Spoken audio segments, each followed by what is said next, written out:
Smitley from BrandonSmitley.com. Today I'm going to talk about a movement called wall press abs.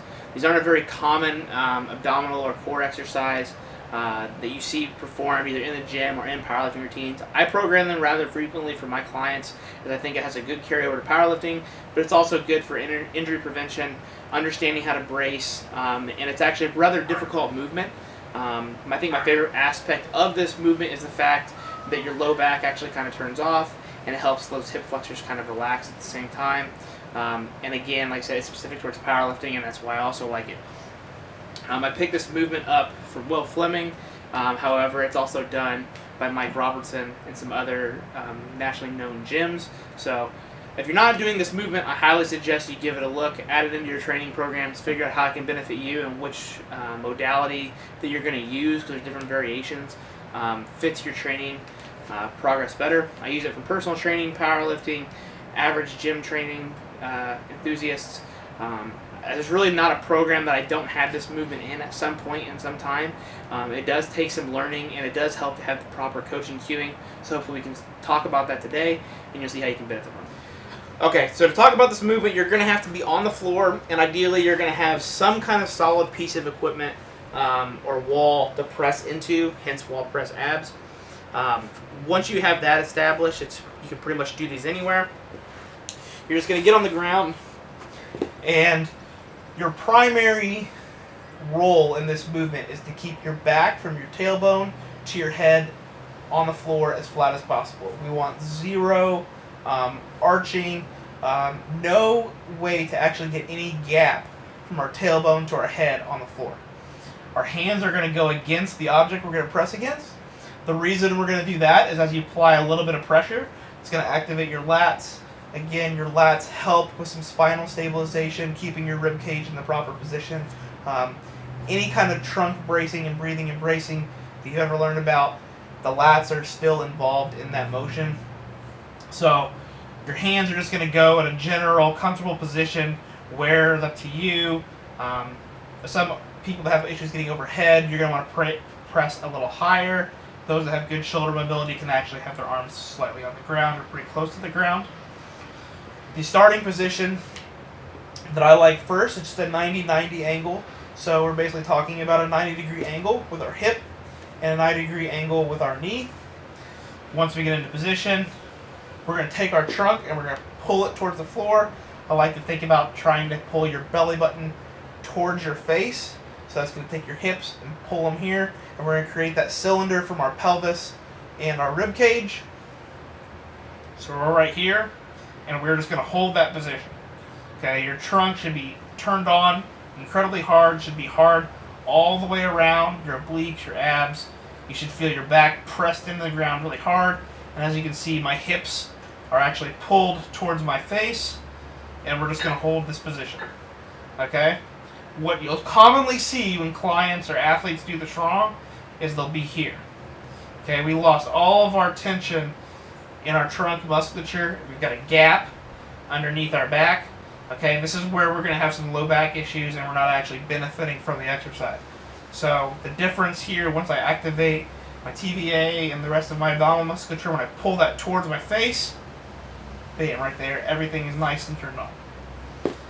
The next way to make that harder is to just extend your leg outwards. So if you get to here for about anywhere from 45 seconds plus, you're probably good to advance to the next stage, where you're just going to take your legs and you're going to actually extend them out. Okay? From here, how low you go will be entirely up to you or the client or athlete. The goal is to be able to get them all the way down towards the floor as well as you can, and then be able to hold that position. Again, still making sure the low back stays completely flat on the ground, and you're here. Okay, that's actually very, very difficult. To be able to do that for 60 seconds, you probably have enough trunk stabilization that whatever you're doing trunk training-wise is working well, and you can be able to hold it. From there, we can begin to do some single leg options. So we can get some anti-rotation into this movement to where we're going to be here, and then we're going to take one leg, extend, come down towards the floor as close as we can, still keeping that 90-90 position in our leg.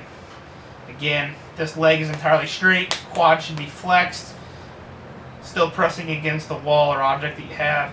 back is still entirely flat, pelvis is still pulled towards my face, and then you hold. Okay? Then you would obviously switch sides and repeat. So it's very similar to a dead bug. However, your hands aren't doing any moving, and you're actually making sure that pelvis position stays in the right posture. Generally, when you have clients do dead bugs and they go opposite arm and leg here, they tend to arch or lose some kind of contact with their head, lower body, etc. Or you're looking at having coordination become an issue with some people that aren't as coordinated.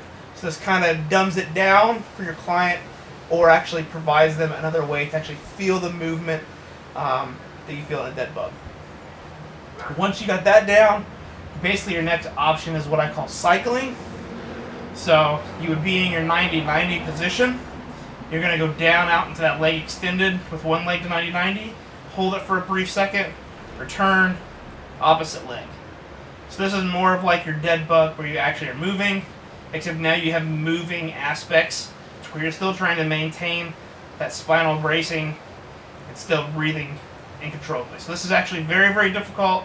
This is where quality of movement is better than actual number of repetitions. So if I only do 10 at a very slow pace like this, I'm actually creating a lot of time under tension and some good movements. Versus if I was here, I'm not really getting anything from this exercise. Okay. The final aspect is going to be actually trying to do, starting at your 90-90 position, extending, getting as close to the floor as you can, and coming back and doing that for repetitions. So this would actually mimic more of your squat. So if you want to make it very, very specific, you could push your feet in your squat stance and try to maintain this position, as I'm going to show. So again, at first we start with a 90-90, then we extend out down towards the floor, and then we bring it back to our 90-90, and that's one rep, and then you would just repeat it if necessary. Chances are 5 good reps here is probably going to be plenty to be able to make sure you're still bracing long enough to do your squats or deadlifts, etc. And like I said, you can take your competitive stance. If you are a power lifter, you can take your squat stance here. Again, I'm at 90-90. That's where I'm at parallel for competition. And then I'm actually going to try to get that towards the floor. Hold, hold, hold, hold, hold. That's where I'm going to be standing up in the squat. And then come back to depth again. So, that's the different variations of this movement. Like I said, start with the 90-90. That's probably going to be best, and progress from there. All right, that covers everything with the wall press abs. Just a quick review of whatever went over was understanding that your low back, from basically your pelvis, tailbone area, all the way to your head, should be entirely flat. Once that's achieved, and you get the pressure against the wall or the object or whatever it is that you're going to press against, start with the 90-90 position to where you're here, and just work on holds and try to build up, like I said, from anywhere to 45 seconds to maybe even 60 seconds. If you can do that for 2 to 3 sets, you're probably good to move on to any of the next 3 progressions. Then we had the extended aspect, to where basically you start in the 90-90 position, you extend your legs out to where your knee does a full extension, and then you try to bring your feet closer and closer towards the floor. It's a very, very difficult progression. However, the thing that's nice is it's actually scalable based upon how high or low you want your legs. So once you get to the 90-90 position, it's hard to do anything different from that position alone, other than the single leg stuff, which we're going to talk about here in a second. So just extend your legs, have your knee flexed, and drop and adjust. And basically just get an idea of where your height is, and as you progress over time, do your best to get your feet towards the floor, as long as you can keep your knees locked out and your back to head entirely neutral. Once you be able to do that, you should be able to start doing some single leg with some anti-rotation, and then doing those for holds. I like to start with holds before actually implementing movement with the single leg stuff, because you'll tend to get one hip that kind of wants to dump or shift towards one side. Hold each leg for, again, approximately 20 to 30 seconds. That'll add up to your 40 to 60. And then as you're able to do that, then you're able to progress to the final one, to where you're actually going to cycle between each leg. You'll basically put one leg down towards the floor, hold for a brief second, 1 to 2 counts plenty, pull it back up slow, and repeat. That's going to mimic a lot. If you have any work with any athletes or clients that are doing any kind of running, that's going to be really well to work on, that they're not only getting good heel-toe because you actually want your heel dorsiflexed. That's not only ingraining that movement pattern, but it's basically also teaching them how to keep a neutral spine while they're doing anything that they're doing, and still keep the abdominal musculature turned on, and let them actually do what they want with their leg while the pelvis is under control. Powerlifting probably doesn't see that single leg benefit, but I think the anti-rotation aspect is very important, as we're not trying to rotate any way underneath a heavy load. We're trying to brace and just move up and down. Any other motion is wasted energy and lost pounds on the bar. The other one is basically taking both legs and doing movement. That's definitely the hardest progression. Usually I start people off with 3 to 4 reps, and that for a couple sets, and that's plenty if they can get to that. And then if you can build up to 10, you're probably really, really good and understand how to actually brace and control your spine. And again, if you're a competitive powerlifter, you can take your competitive stance.